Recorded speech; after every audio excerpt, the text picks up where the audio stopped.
This episode of This Black Girl Podcast is sponsored by Anchor. Anchor is a super easy app that allows you to create, record, and edit your own podcast right from your phone or computer, distribute it so it can be heard across multiple listening platforms, allows you to make money with no minimum listenership, and have everything you need all in one place. Plus, it is absolutely free. So to get started today, just download the free Anchor app or go to anchor.fm to get started today.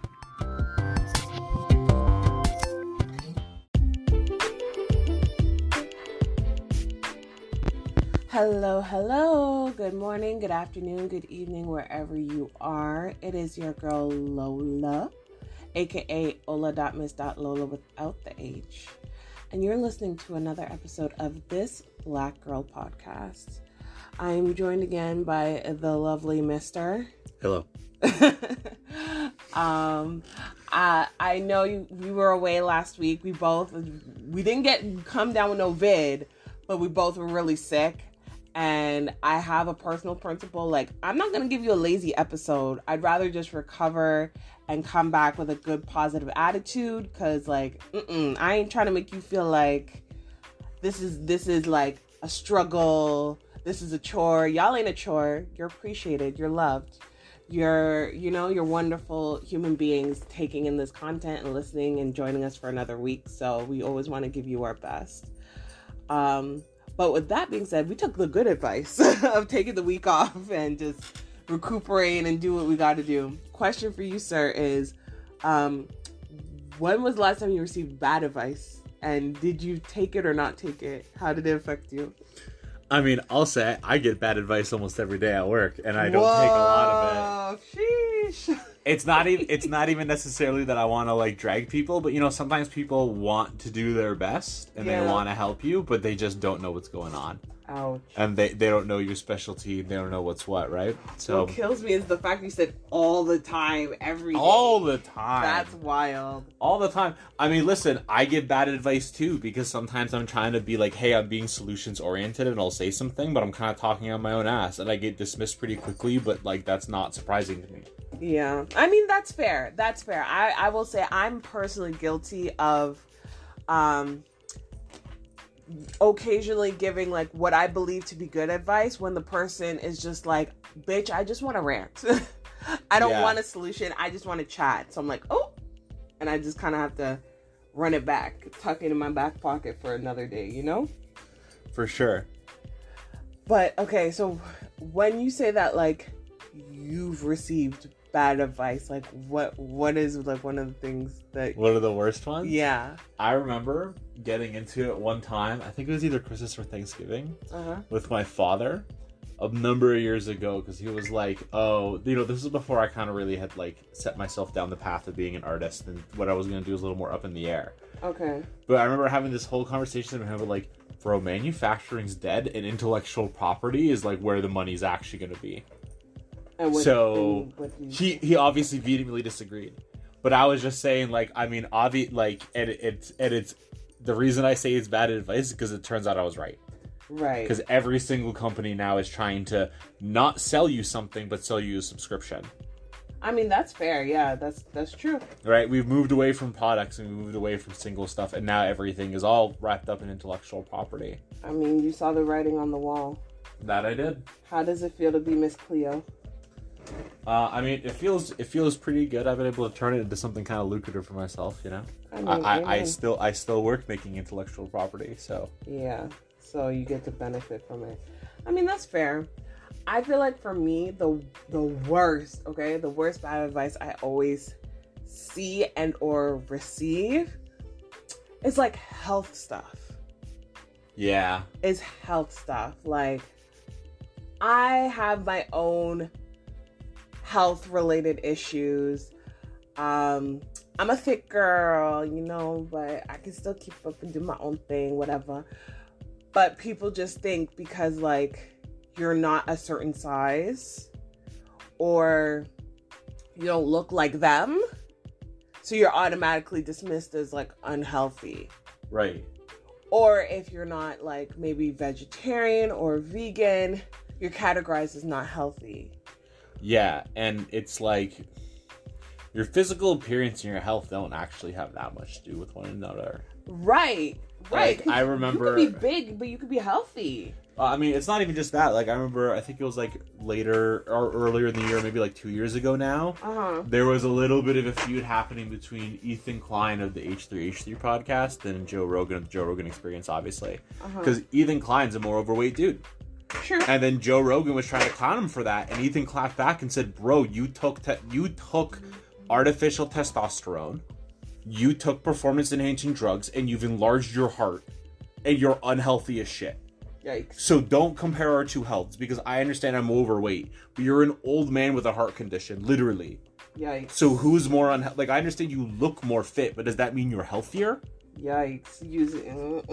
Not your own health conditions coming back to clap back. And for me personally, it's like, it hit extra hard because, like, people in my family, some of them have a hard time losing weight because of conditions they have. Right. And so it's very annoying to me because it's like, you know, this person, like, they try very hard. There are periods in their life where they're eating healthy, hitting the gym, and going out for a recreational sport. Yeah, and it's it's still not good enough because people are like, "Oh, you look overweight, so whatever." And it's like, bro, like, they're more active than you are. You're sitting at your desk all day, and the only place you only go to walk is like down the street to get McDonald's. That part, because I was gonna say, like, physical appearance and physical health are two different things. Are two completely different things. Like, I hate if you drink this tonic every day, you'll feel so much healthier. And it's just like, no, there isn't a magic potion to be quote unquote healthy. There isn't a magic potion to lose weight. There isn't a magic potion for nothing. Like, well, this is where I think it catches a lot of people because, like you were just saying, right? Yeah. One of the biggest indicators of your health is your waistline. Like, right. I'm not delusional. That's true. Yeah. But an indicator doesn't mean one for one. Like you're saying, there's no panacea. There's no one single measure you can look to get a picture of health. Absolutely. And I feel like that's what catches a lot of people in this instance. It's like, yeah, it's not a bad indicator, but it's not the end all be all. Like, don't be lazy. Yeah. Keep your eyes open. Do a little bit of investigation here. Don't make assumptions about people. For sure. I mean, I don't know. Like, I feel like that like with health and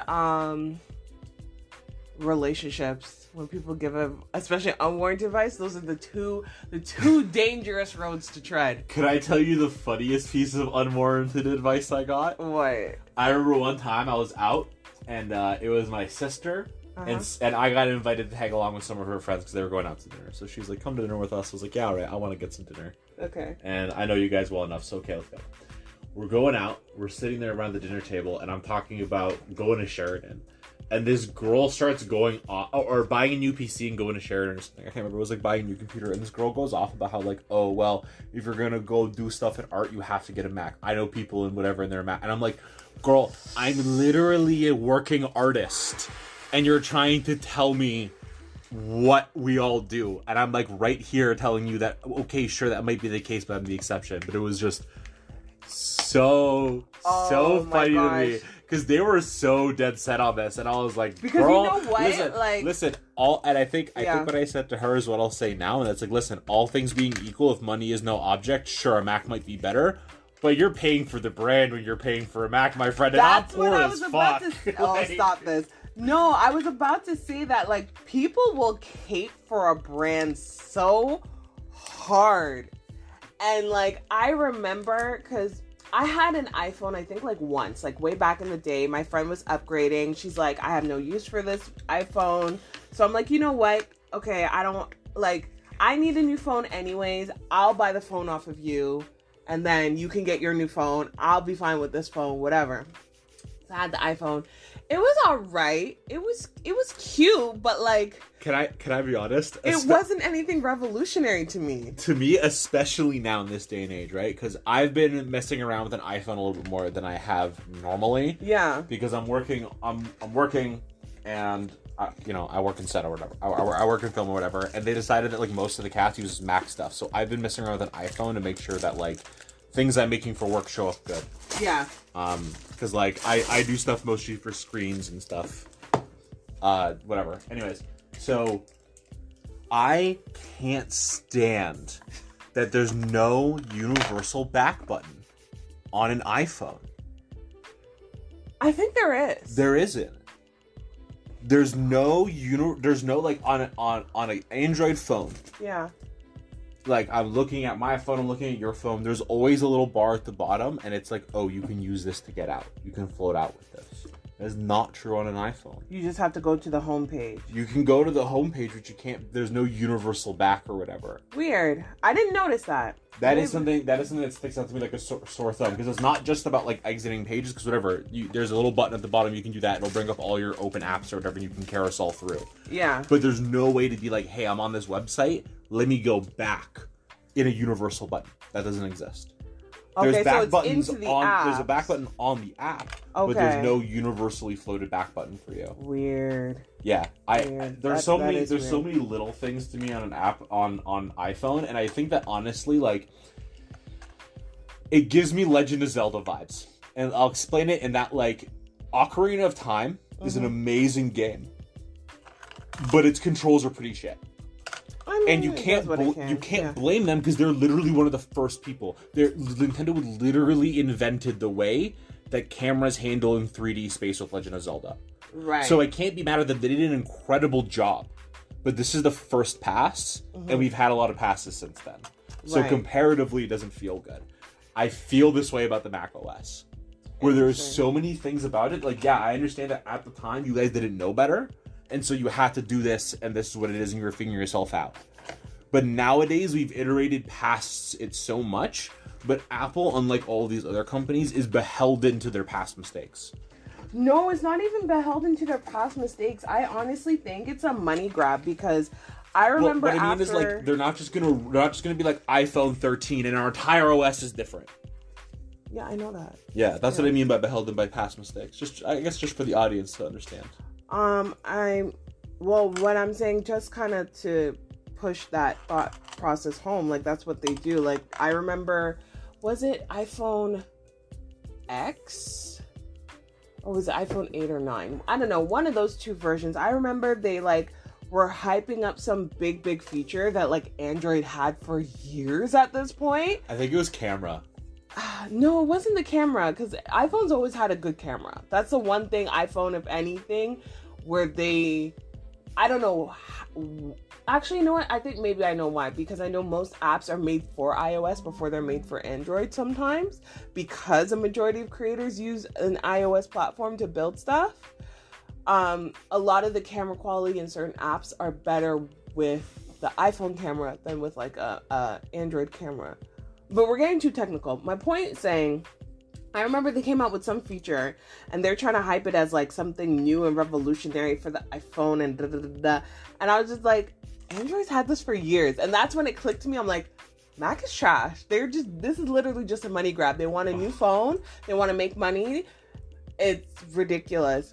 And they inflated the mobile phone market. Because I remember when phones were expensive, but they weren't as expensive as now. Like, the fact that a new phone is, like, rent in Toronto is wild to me. Well, absolutely. It's chaotic. Not just that. It's like they invented the whole disposable turnover business model, which is what we can't blame for them, right? Because, like, even if you think of a phone compared to a laptop or a PC, nobody cares if you have it's nice if you can have the newest thing, but it's not, like, part of your brand. It doesn't reflect on you that much that you don't have, like, the newest laptop. You don't have the newest parts in your PC. Yeah. But people do fall into that kind of game when it comes to phones. People care about having the newest phone.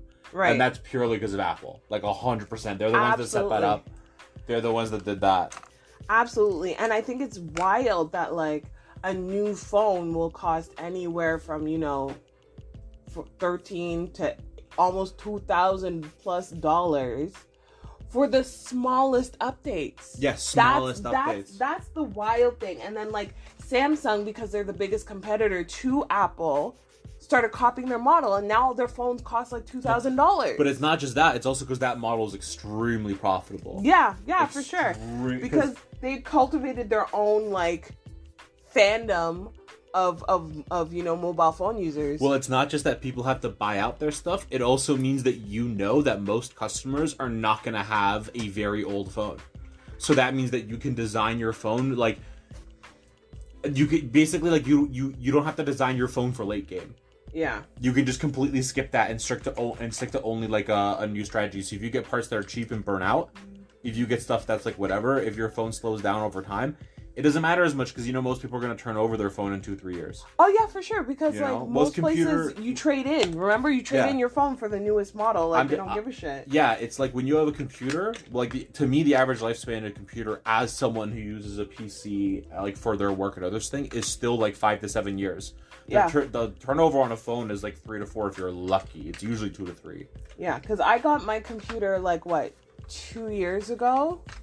And it works absolutely fine for me. Like, I don't necessarily run into issues.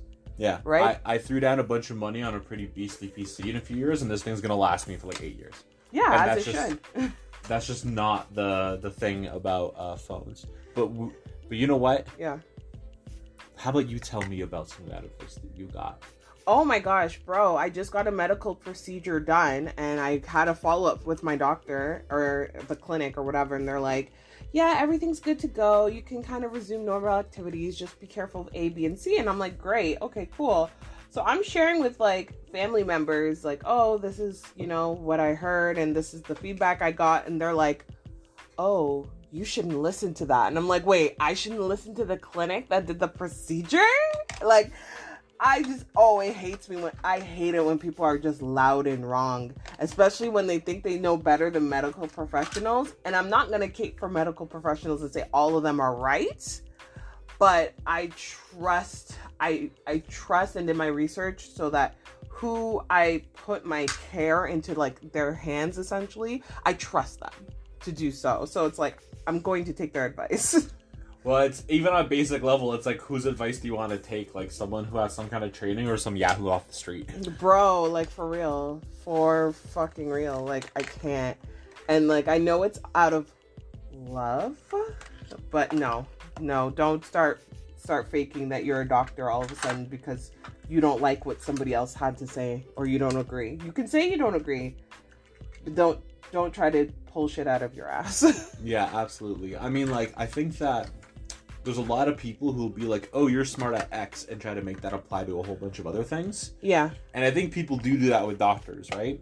But I do also think that, like, in general, people don't understand that, like, knowledge is usually pretty narrow. It doesn't usually apply to a general set of things. It's usually like, about this thing and that's what you're good at and you should follow your advice about this. Yeah. But you shouldn't follow about anything else. Stay in your lane, pretty much. Yeah, stay in your lane. Like, I can give you a lot of good advice about art and, like, design stuff. I don't know that much about fonts. I mean, that's fair. Like, I can also provide help with, like, graphic design and certain artistic stuff. So, like, you want me to make you a garment? I could literally walk you through the entire process back to front. But other stuff, and I'm not gonna act like I know about it. I mean, to me, it's even stuff like, you'll say to people like, oh, you do art or whatever, and it's like they'll expect you to just be able to paint with anything, and it's like painting with watercolors is really different than painting with acrylics is really different from painting with oils. Yeah. And it's totally possible to meet someone who can absolutely destroy a watercolor but cannot paint with oils for shit. There you go. And it's not that they can't pick it up; it's just that, like, that's not where they're specialized.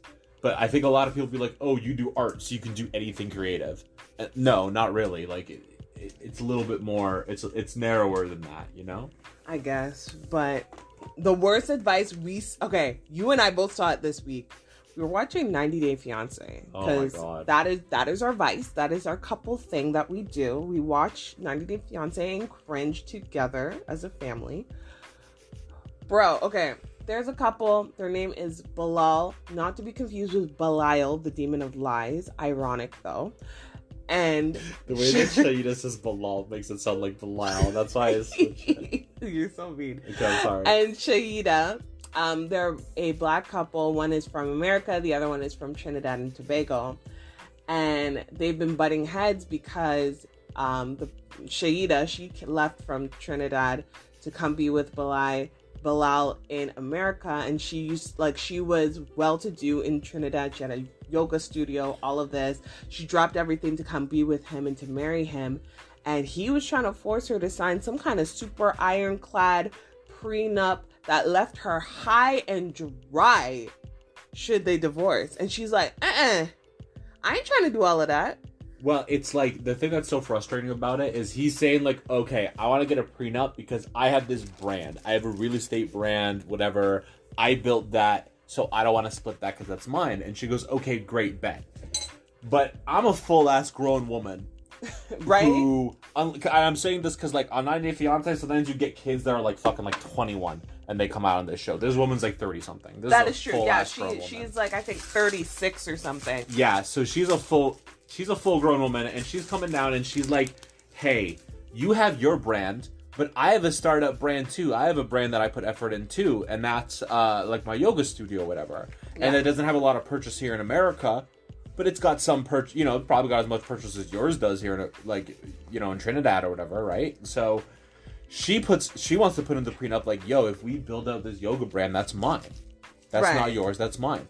This man is losing his mind. He's like, oh, you can't, whatever, but if I do this, whatever. And it's like, guy, I understand that she's saying, like, hey, let's foot the bill. But first of all, if you guys are getting married, you're kind of tying your finances together in the first place.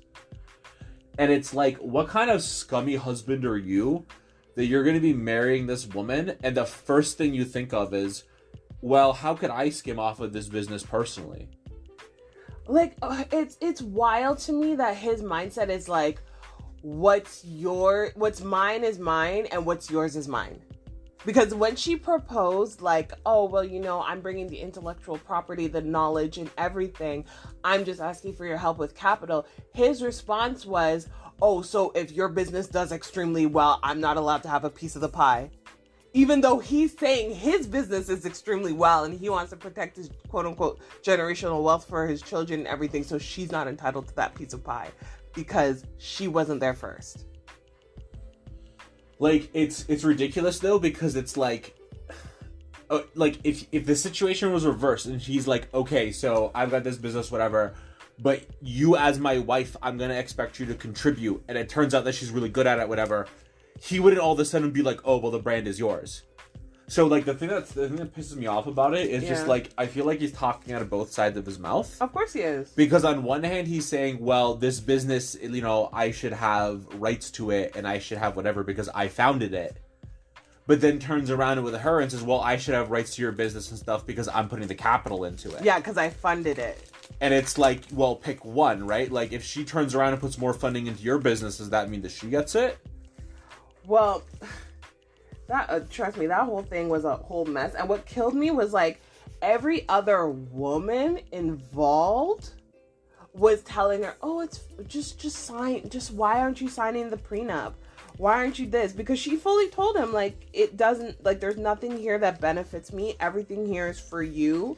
And it's not just she saying this. Like, she was like, I don't know how I feel about a prenup. And then she showed it to one of her people who's a lawyer. And the lawyer straight up said, this has absolutely nothing for you in it. Yeah, like, I wouldn't, if you were my daughter, I wouldn't let you sign it. This is a one-sided contract in which the man gets literally every single benefit, and if anything happens, you walk away with nothing. Yeah. And the thing that's also scary about this, and why I feel like it's such bad advice, and it's like, the thing that I especially don't understand in this situation is, like, why did the ex-wife come in and try to pressure her to sign it? Well, because the problem here for me is like, this contract is so absolutely one-sided, and he's already done stuff like, oh, you made me mad, I'm turning the car around and stopping the car, you need to walk out. Oh, I'm upset about something because we had a disagreement, well, I don't want to go on this date that I planned for you anymore. And it's like he's already shown that he's willing to lean on what he can provide materially to control her. Yeah. And now he's setting himself to do it on an even bigger scale with this prenup. Yeah. And literally nobody at all in the situation is, like, trying to watch out for that. I don't understand. Well, because her mindset was just like, it feels like having a prenup would imply that you don't trust me. And, like, we've dated for 2 years. So, like, I don't understand why you wouldn't think that I have ulterior motives or ulterior attention, ulterior plans or anything for. But then this man will turn around and take the exact opposite argument when she tries to flip it. Why should I trust you? Oh, you don't trust me? We're going to be husband and wife or whatever. Then don't sign a prenup then. Then take the prenup out. If you got to trust each other, then trust each other. Yeah, if you're not going to trust each other like that, then she has a right to not trust you like that too. That's just how this works. He's very emotionally manipulative, and I don't like it. It doesn't sit well with me. But yeah, honestly, you want my spicy hot take on this? Yeah. Honestly, I think that it does have to do with the fact that they're both, like, to me, I see a lot of parallels between him and Muhammad. Oh God. And I do honestly think it's because of, like, the Islamic culture, which I guess is a hot, spicy way to put that. Well, here's the thing. I don't agree. I do think that it's like a lot of the women that we're talking about are more conservative women. Well, here's that. Okay, yes, but here I think it's a misinterpretation because I don't want people walking away thinking that there's Islamic phobia anywhere here. Like, absolutely not. I love the religion. I've contemplated conversion, but it's how people misinterpret and abuse it that I hate it. But and it's like how people abuse Christianity too. So it's not even like it's just the religion. It's how they're interpreting it to their benefit. But it's beyond that. I think it's because, again, like, she's considered a quote unquote foreigner. You know, she's not from here. American money is quote worth more. And so he has to protect his assets. And it's like, bro, you are a fucking real estate agent. You're not some developer. You're not some investor. Like, you're a fucking real estate agent. You probably work for Remax or something. Bro, like, get over yourself. And honestly, half the time, it's because these men, they go around, they take their big US dollars and use it to flex on whatever country they're in. And they come back and they're, like, barely upper middle class. And the girls are like, what happened to the Gucci? What I saw you walking around here with fucking luxury brands. What happened? Yeah. And, like, that's what happened. It's the fact that these guys are like, it's wild to me because, again, like, guys, a dude like Bilal will come into Trinidad, throw money around, and then come back surprise Pikachu face when these girls have a certain expectation to the kind of lifestyle they're walking into. Right. And like and I don't want it to be like it's just all about the money. I agree to some aspect that, like, you know, I don't even think it has to be about the money at all, but it's also like if I'm going out with a girl and she's like, I want to go to the Drake. I want to go to this expensive place. I want to go here. She's coming up with jewels. She's walking with Gucci. I have a certain expectation of the kind of life she lives and the kind of life that I would have if I was in a relationship with her. Absolutely. Like, if you're taking me out on dates, like, you know, that are a few $100s every week on the daily, and then we live together and you can't even fucking make me macaroni and cheese for dinner because it's a fucking problem, then, like, yeah, we have a problem. Yeah. We have a problem because you're not meeting the expectations that you've been trying to put out there. You're trying to flex like you're a big man, but there's nothing big about you. And I'm not even trying to say it's like, what do you bring to the table or whatever. Yeah, okay, money helps or whatever. But once you get past a certain point, it just doesn't matter to me. Like, and I'm someone who, like, I actively don't like rich people. So for me, it's like if you had a certain amount of money past a certain point, that's probably a point against for you in my book. Yeah. But at the same time, like, it's human nature to want to predict your situation. And if you're giving these indicators, you can't then be mad when people make certain assumptions about you. I mean, I guess, but here, back to the bad advice. The thing that got under my skin was that his mother, his ex-wife, his sister are all telling this woman, oh yeah, you should just sign the prenup. You know, he's just wanting to protect himself. It's not like you're a gold digger anyway. It's like, a woman's place to be submissive, so just go along with what he wants. Like, the gaslighting was so blatant. And it's because, like, they all stand to benefit from this man. Like, that's your brother, that's your son, that's your ex-husband probably paying you fucking alimony. So yeah, you want her to make sure that she gets nothing so you can benefit, but, like, that's fucking gross, bro. But it's also like it's a fundamental misunderstanding of her situation, because I also feel like if we're gonna interpret this the most charitable way possible, who are you gonna try to, even on an unbiased level, who are you gonna favor? this new girl that you just met a few years ago, or the brother you grew up with, the son that you raised. So they're all out here, and she doesn't have anyone in the U.S. like that. So it's like she's always getting all this advice. Unsolicited, Unsolicited, even if it is solicited. Sometimes she is soliciting it. Like, she solicited it from the mother, right? That's fair, yeah. The mom she asked. But I feel like she doesn't necessarily recognize that all this advice is biased against her. And not even necessarily like in a malicious way, just in like a human nature way. Like, they're going to prefer this guy. And so when it's like, okay, well... And they're also going to view it in that way, right? So it's like, okay, they view it as like, okay, you have to sign this prenup, but look at what you get from it. You get this awesome dude that I happen to have a lot of positive feelings for. Yeah. They're not looking at it as like, okay, well, what if he doesn't tickle you like that? What if he's arguing with you all the time behind the scenes because he's trying to control all this stuff? Right. You don't see the full thing. You just see one side of it. I mean, here's, ironically enough, the only people that gave her good advice regarding this fucking situation was her lawyer, who said, do not fucking sign that. And her family, because she was able to at least video call them and explain, like, this is what, this is what the prenup he wants me to sign. This is what it says. And they're like, if he wants to protect his assets, that's fine, girl. But then protect what you want too. And so that's when she flipped the script and was like, okay, well, you want to do this. Well, I want these amended changes so that, like you said, she has her own brand and that belongs to her. She's really adamant about wanting children, so she put a clause of wanting to have children. That, to me, is the most sussy thing of the whole situation. And he got shook. He was shook about that. And I was just like, it just shows your ass to me. To me, that's the most sketchy part of the situation, because, like, he apparently, when they were in Trinidad, was like, yeah, okay, we're gonna have kids, whatever, we're gonna do this, we're gonna blah, blah, blah, blah, blah. So he's making promises to her. And then now when he's in America, every time it comes up, it's like, oh, whatever. And the thing that I don't like about it, especially, and the thing I especially don't like about it when you're talking about, is she's talking to other people in the family, and they always brush that shit out on the rug. Every single time, if she's like, I don't like that he's being sketchy about talking kids, they always make an excuse for him. Yeah. They always act like it's valid. Yeah. I honestly, okay, this is my conspiracy theory. I don't know if it's true or not. This is an allegation, okay? No defamation. My suspicion is, after this man already had his 2 kids from his other ex-wife, because apparently this is his 3rd marriage. Right. He's trying to hide it like he only has 1 ex-wife. Apparently this is his 3rd marriage, allegedly. I think Bilal possibly had a vasectomy so that he can't have other kids. Because when she put it in as a clause, he said, well, what if we can't have kids by that time? What if there's a medical reason or something? And she's like, oh yeah, well, if there's something medical-wise, like, I can't hold that against us. Like, it's whatever.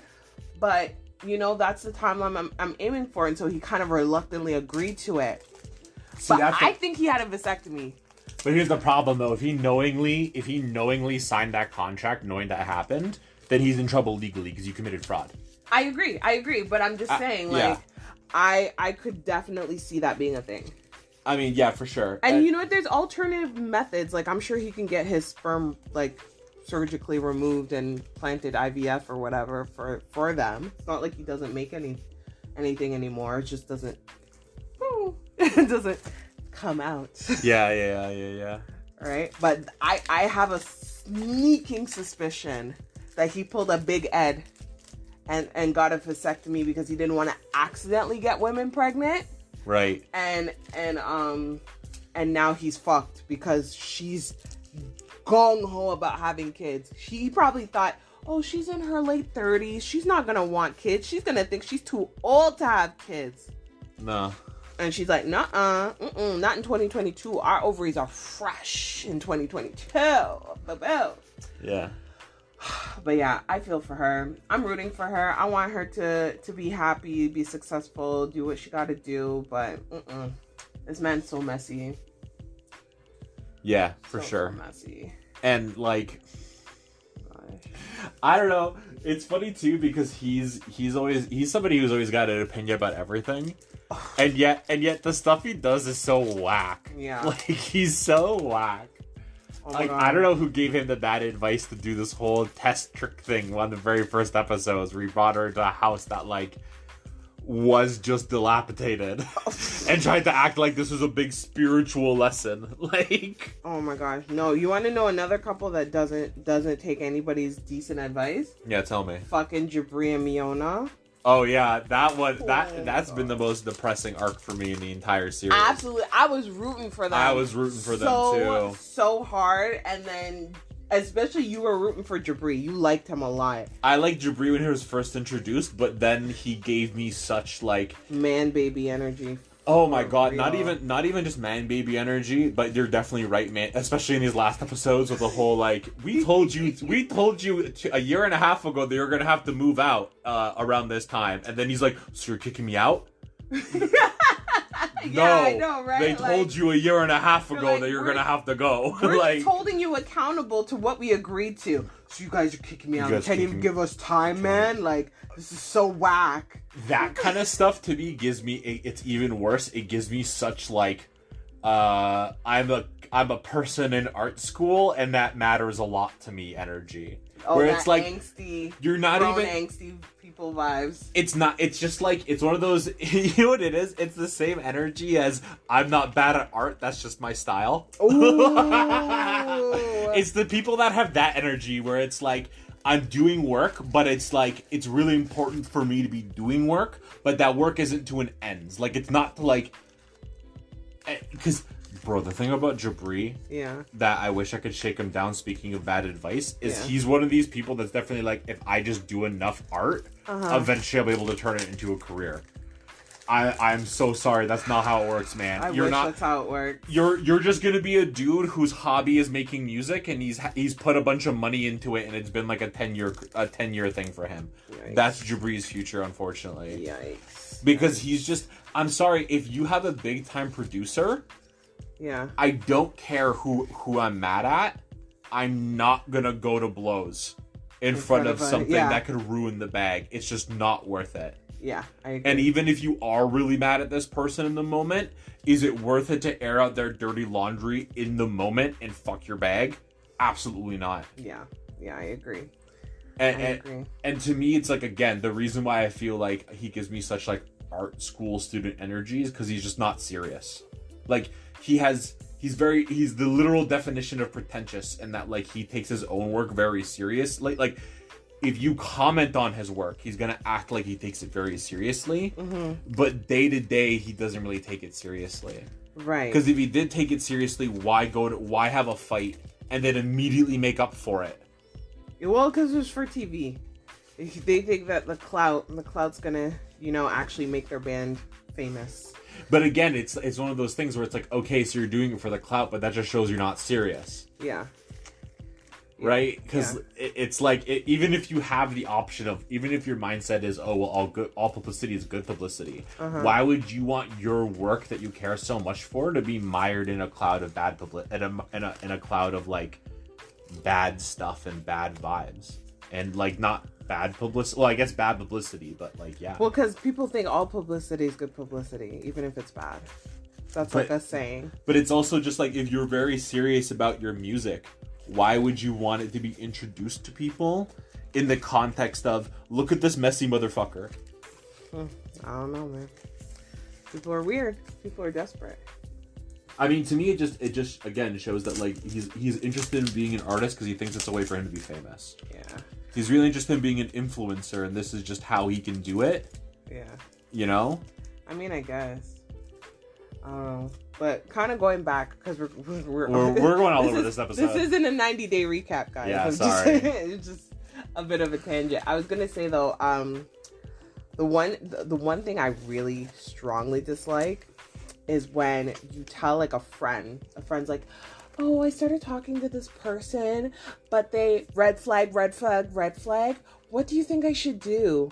And then you're like, oh, friend, well, those really appear to be some strong red flags. I really think maybe you should take a step back or tell them you don't want to deal with them anymore. And they're like, all right, you're right. Yeah, I think I should do that. Proceeds to absolutely not do that. Keep talking to them, and then they get burned and then want to come back and bitch to you. I hate it. Okay, do you want to know what's even worse than that I've had happen to me? Oh, I could remind you of a situation we went through, but yeah. I could tell you that was even worse. This happened to me too, where it's like, not only is this person they're talking to super toxic, yeah, but they're giving them advice that you already gave them. Oh fuck yeah! When it's like right message, wrong messenger. But I get so mad. But when they hear it from their mouths, it's like, oh, this is the best. They start doing it right away. When it's like, bro, I've literally been telling you to do this for 6 months. I'm telling you. Okay, I've already addressed that with you though, because we've seen that happen time and time again. And I'm like, bro, I'm strongly debating just catfishing this person as somebody else that they most likely listen to, just to give them the advice that they need to be taking. Oh my god. It sounds terrible when I say it, but like actually though, it like needs to genuinely happen. Honestly, and it's just like, I don't. I absolutely hate that. And the worst thing is too is like, yeah, for some reason the person who gives the bad advice, right? Yeah. Because it's from them and they're like, oh, this is the best. When they actually give them good advice and it's advice that you've repeated, like, you don't get credit for it. Oh, but they get credit for giving the good advice that you gave 3 months ago. Fuck, I hate it. It burns me inside and this is why I don't like repeating myself. Because especially if I repeat myself and you're still doing the same dumb shit, I'm not wasting my breath. That's all you taught me, that I was wasting my breath. I'm not doing it no more. Go fuck yourself. God. I can't. Oh my gosh. But like, what kills me is remember there was a situation where a friend contacted us and told us a whole breakdown of some weird shit that was happening online, and they were like, I don't know how this happened, and now that person's upset with me because they think I did this but I didn't, and we're out here, and they're like, I don't know what to do, and we're out here giving genuine advice like, oh, okay, well, you need to, like, I'm doing sleuthing to try and help them, and we're trying to figure out, okay, well, how could this have gone left, like, what went wrong? Only to fucking find out they lied. Oh, that's I hate that shit. Fuck bro, them. Like, this isn't exactly bad advice. Yeah. That was exactly the category bad advice, but bro, one of my biggest pet peeves is when someone will come to you and be like, oh, I want your advice. But they've already made up their mind and they just want you to agree with them. Oh, I hate it. And when you show up and you don't agree with them, they're mad. And you're like, I don't know, that sounds like X and Y. That's sketchy. I don't know if I would do that. It seems bad. All of a sudden, it's like, fuck you. Honestly, I can respect that more than the people that nod along and say yes and then just do whatever the fuck they wanted to in the first place. Like, no, really and truly, because it makes me look at them a completely different way, especially when they lie to you about the situation. Just, again, for you to reaffirm what they want to hear, only to find out they fucking lied and made up a whole bunch of shit. And then you find out from somebody else that, like, oh, yeah, actually, they're the fucking demon. Like, oh my god, the worst. Okay, I had a friend who did this. We're not friends anymore, so fuck, I'll talk shit about him. But like, I remember they're like struggling to get by. Yeah. They had this job they don't like, teaching piano. Okay. And they're like, okay, great. Whatever. I need this money. Like, they literally need this money to live. Right. And they're showing up late. They didn't tell them. And the worst part, I remember looking at them so fucking side-eyed, and I was like, bro, this almost made me stop being friends with them at the time. Yeah. They're doing this whole thing, and they're like, oh, this employer, they're treating me like this, they're doing that. I'm like, wow, that's really shitty. You should do this, you should do that, you should get a new job or whatever. And she's like, yeah. All I did was not tell them I'm not showing up for a shift. And I'm like, girl, I would have told you to do everything exactly fucking opposite if I knew that this was your fucking fault. Yeah. If you bury the lead on me, and it's so frustrating because it's like, I don't want to have to eat this entire like half-hour preamble we just had with each other rambling about shit. Yeah. When they know that they're in the fucking wrong. When you know full well that this person is reacting like a normal human being because you fucked up. Like, they're not coming out here going, like, coming out of left field, like, alien brain, trying to do whatever and getting up in your business. Yeah. They're literally just trying to hold you to account because you're fucking with their shit. Oh, God. Yeah. Like, that, to me, it just screams such immaturity. Such immaturity. And I don't know if it's because, like, they're just, like, embarrassed, or they want the validation so that they can feel... It's almost like... Oh, I see why you got to this point where you're doing this fucking weird out-of-pocket shit and fucking with people's shit and fucking with people's stuff. Yeah. Because you keep on bearing the lead of the fact that you're doing bad shit and you feel justified now. No, here. You're just doing whatever the fuck you want. Here's the thing. I'm gonna tell you a story. This literally reignited a whole story. I'm not friends with this person either, so it's a long time ago. Well, not fuck him. Well, actually, fuck him. But I had a friend when I was, like, younger. I want to say maybe in my early 20s. Like, we were good friends. Like, good friends. And they started dating this random guy. And she was unfortunately the type of girl that's like, I'm dating a man, so I don't know who my friends are anymore. They don't exist. And you're like, okay. But whatever, I just live your best life. Do you? Those people that need, like, a relationship to function. Yeah. So, you know, kind of flimsy, kind of in and out, kind of whatever. And, you know, there was a couple messy situations that popped off afterwards that involved, like, the boyfriend being present. And the way he kind of carried himself was very misogynistic. Even for those times, right. You know? That was kind of like... Ew. Even for the 90s. Yeah. No, it wasn't that far. Oh my gosh. Yeah. What? I'm not that old. Tried it. But it was for the times I was like, ooh, it was gross. And, like, you know me as my usual shady bitch self. I was just like, you are not that tall to be that rude. Grow some inches before you try to disrespect me. That's so funny. One time I remember telling your girl that, like, she wasn't interesting and she wasn't pretty enough to get away with it. Whoa, you're rude. Oh my God, you're fucking rude. I thought I was rude. Never mind. But yeah, there was something about him I just didn't like. And so one day, she, I guess, got into a fight with him.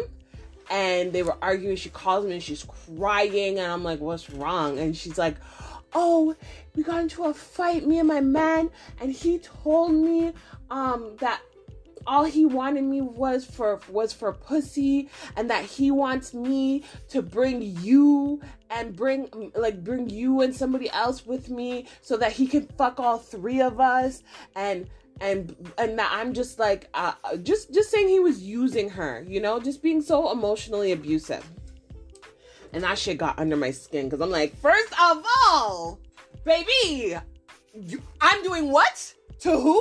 Yeah. For what? No. Hard pass.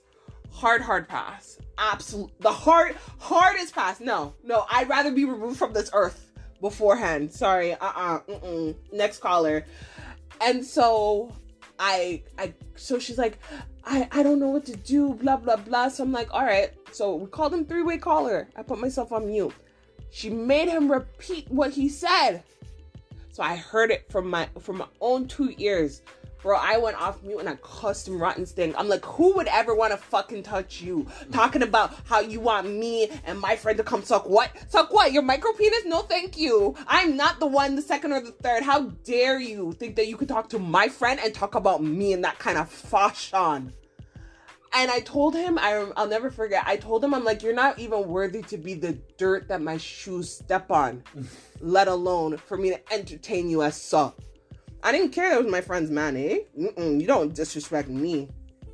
And so afterwards, once he realized I was not playing that game and I was not in the low self-esteem club, he was like, oh, I was just joking.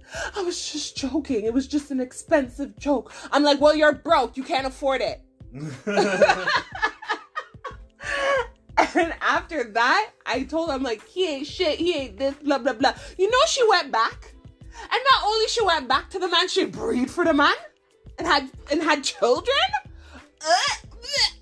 I can't. That's when that friendship cut off. I can't. Damn. Yeah. So, some people just really don't want to hear the advice. They just want to feel good. If that makes sense. Yeah, for sure. But with that being said, thank you for joining us for another week. Make sure that you are following us on all streaming platforms. Make sure to like, subscribe, rate the show so that it can reach more and more and we can build and grow our community. Make sure you're following us on Instagram at thisblackgirlpodcast, and we will see you next time.